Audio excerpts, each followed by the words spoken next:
Unsaon ang pag-ampo? Unsaon nato pag-ampo? Para sa ako, kung mag-ampo ta, dapat kinasing-kasing yun ang pag-ampo. Kung mag-ampo ta, maningkamot ta na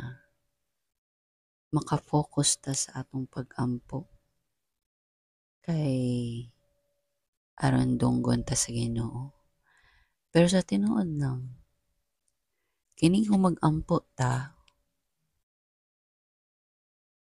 labi na kung mga pareha sa atong pag-ampo, ang mga Katoliko, mag-ampo tag Holy Rosary. Ako, mag-ampo kong Holy Rosary or Divine Mercy. Di yun na siya malikayan nga ang imuhang mind mo lupad-lupad kumbaga dili ka ka-focus sansaon yun ani mo paningkamot mabalhin sa lain na ginahuna-huna nimo diwa nimo tuyo or wala jud ka sarili pero dito napunta ngayong pag-ampo nga tungod kay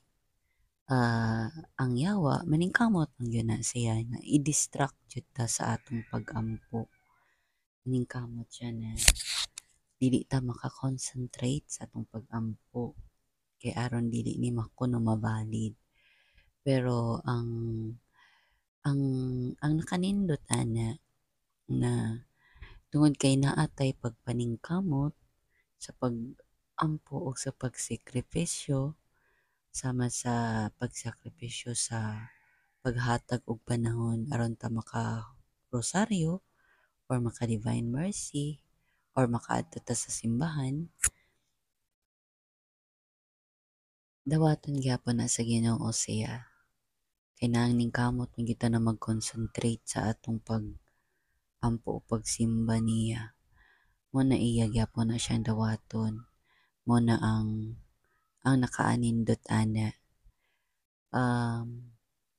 pero dili bot pasabot nga na base dawaton lang gyapon sa Ginoo na mamere atong pag-ampo ato gyapon paningkamutan nga maka-concentrate kita kay kung ang ato lang pag-ampo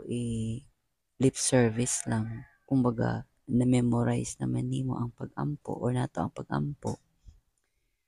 dire-diretso na siya sa pag wala ka nag-concentrate